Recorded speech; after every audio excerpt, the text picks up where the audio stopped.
guys, Dora here and welcome back to my channel, or if you're new here, welcome.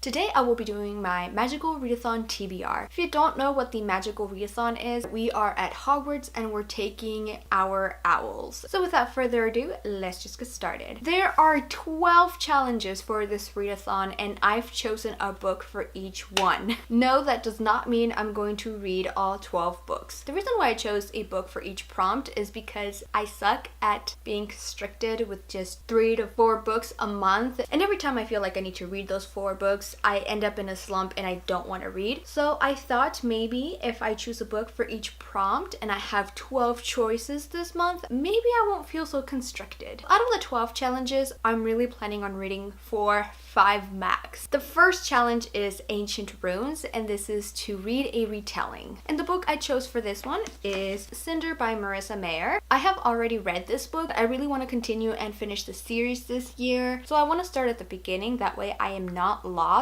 throughout the story. So this is a Cinderella retelling, and our main character, who is Cinderella, is Cinder, and she is a cyborg. So this takes place in New Beijing and we are at war with the moon. Next subject is Arithmancy, a work written by more than one author, and for this one I chose Obsidio, the 3rd book in the Illuminae files. I think it is time that I say goodbye to this series. I absolutely adore Gemina. I have a book talk up there for you guys to check out. This is one of the few sci-fi books that I really love and I really do enjoy, and not only is it written in a unique and fantastic way, the audiobook is also fantastic. We have full cast, sound effects. Each book follows different characters, but it's in the same hemisphere of time, at least I want to say. So in Illuminae, we follow 2 characters who, in the midst of breaking up, a war erupts and their city or their planet was bombed. I am sad that I'm saying goodbye to the series, but I think it's time. Astronomy, a book with the word star in the title. Now, at first I thought I only had 1 book with the word star in the title, and I did not at all feel like reading that book. It just wasn't capturing my attention, so I didn't want to put it on my list and then later on be like in a slump because of it. I think my train of thought was to go on Scrib and search star to see what books pop up, but then I remembered I had another book with the word star on the title, and that is A Court of Frost and Starlight. This is the novella for the events that happen after the last book in A Court of Thorns and Roses series. I've heard mixed reviews about this. So in this novella, I believe we follow all the characters from ACOTAR. It's 229 pages. This would be a quick read if I feel like all my books are too big. Care of Magical Creatures, a book with a land animal on the cover. Now,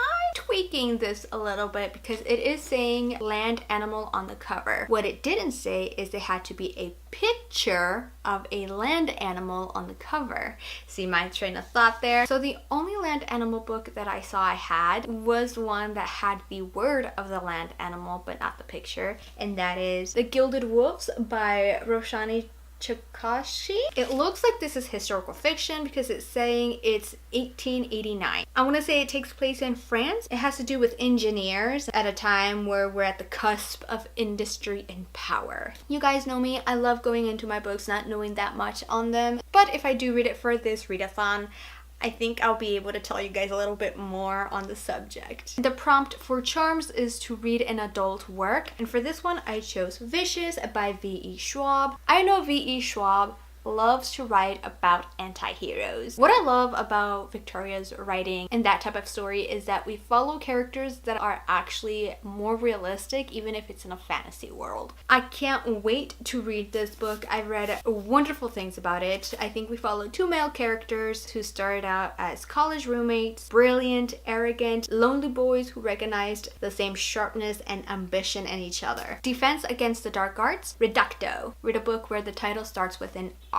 Earlier this month, I read a book that starts with an R. I can't remember what the title is now for some reason, but I thought I had missed my chance, and I was like, no, why did I have to read it this month? I could have waited and read it for the Magical Readathon, and then I remembered I had Reaper at the Gates by Sabaa Tahir. This is the third book in the Ember and the Ashes quartet. I didn't have plans to read this anytime soon because I did want to wait for the fourth and last book to come out, but I read somewhere that it's not coming out until 2020 and I just can't wait that long. So I decided I'm gonna read it, and before the release date of the last book, I'll just reread the entire series again. If you don't know what an Ember and the Ashes is, in Ember and the Ashes we follow several characters, but our main two characters are Laia and Elias. Laia is a scholar girl, and the conquering nation believes that scholars are the lowest of the low. So before they were conquered, scholars would read, write, they would spread knowledge, but then they were conquered by the masks, which brings me to Elias. Elias is a mask because his nation is considered evil, so is he, but he has some inner turmoil because he doesn't feel like he's evil, especially since up until the age, I believe, of 9 or 10, he was raised by a tribe. So when Darren, Laia's brother, is captured by the mask, she is riddled with guilt because she ran instead of staying to help her brother. So she sets on a mission to try and help get her brother out of prison, and there she goes undercover and meets Elias. Hopefully I explained that to a degree where you're interested in reading the series. Just know that the series is fantastic and I really do hope you give it a chance. I've heard really great things about this book. I've heard sob stories after sob story, and I'm like, if this book makes me cry, I'm gonna cry from madness as well. Oh my god, I just got these mixed up. So just disregard everything I just said about arithmancy and being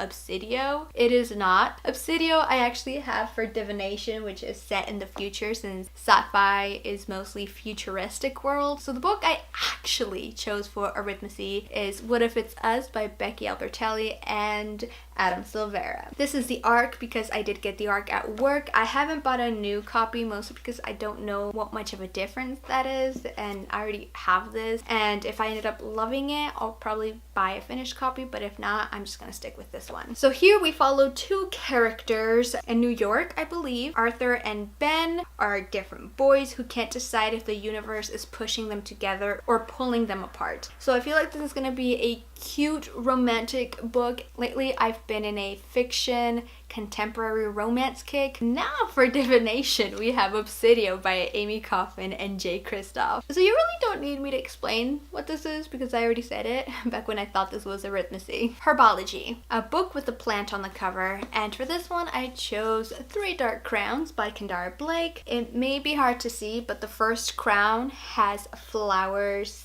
/ leaves on it, so that's as good as a plant it's gonna get because that's the only one I could find on my bookshelf right now. In every generation, triplets are born and they have to fight / kill each other, and the last one standing becomes queen. That's as far as I know about what this book is about. I've tried reading it a couple of times. I've picked it up and I think I've gotten like to chapter 3 and then I just put it down. So hopefully during this readathon I actually get to it. History of Magic. Read a book that was published at least 10 years ago. And for this one I choose Confessions by Kanare Minaru. So all my friends over at the Throne of Glass read-along chat, we decided to do kind of like a sisterhood of the traveling pants scenario. Each of us in the group is going to choose one book and we're all going to read it, annotate it, put sticky notes on it, and by the end we will return it to the owner. So this was Najwa's pick, Confessions. I'm the second person to read this book. So after me is actually Leah from Leah and 26 Letters. So after I'm done, I will be sending it to Leah, but Najwa already started. She has highlights, she has sticky tabs, she has annotations. That's how I've been explaining this. It's like the Sisterhood of the Traveling Pants, but with books. So what this book is about is our main character calls off her engagement after a tragic revelation. She had nothing to live for except her only child, 4-year-old Manami, and then there was an accident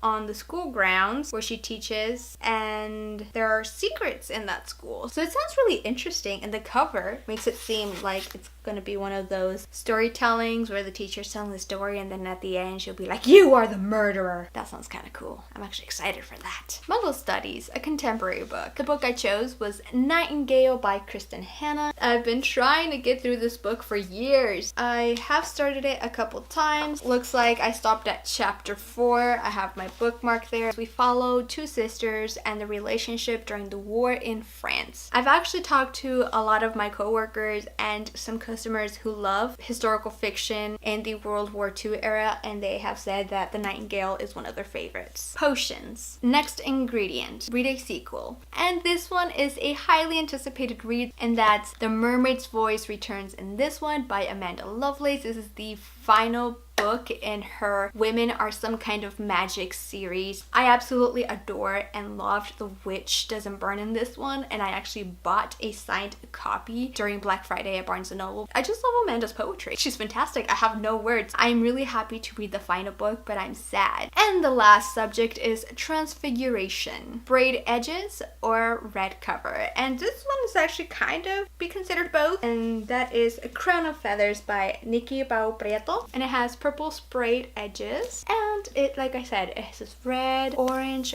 purplish, so it can be considered both. Oh, I still have my author letter in here. So I'm just gonna read you the description. I had a sister once. In a world ruled by fierce warrior queens, a grand empire was built upon the backs of phoenix riders. Ooh. So this has to do with phoenixes. It says, sometimes the title of queen is given, sometimes it must be taken. So I'm guessing our main character is gonna fight for her right on the throne, and I'm already interested. So those are all the books I chose for this year's Magical Readathon. As I've said, I am not reading every single one of these books. I just wanted choices. That way I don't go into a slump, since I'm just getting out of my slump. I finished 3 books in 3 days. Booyah. Anyways, that is all I have for you guys today. Let me know down in the comments below, what are you reading for this Magical Readathon? Thank you guys for watching. Please make sure to give this video a big thumbs up if you liked it, and subscribe if you want to see more of my face, and I'll see you in my next video. Bye!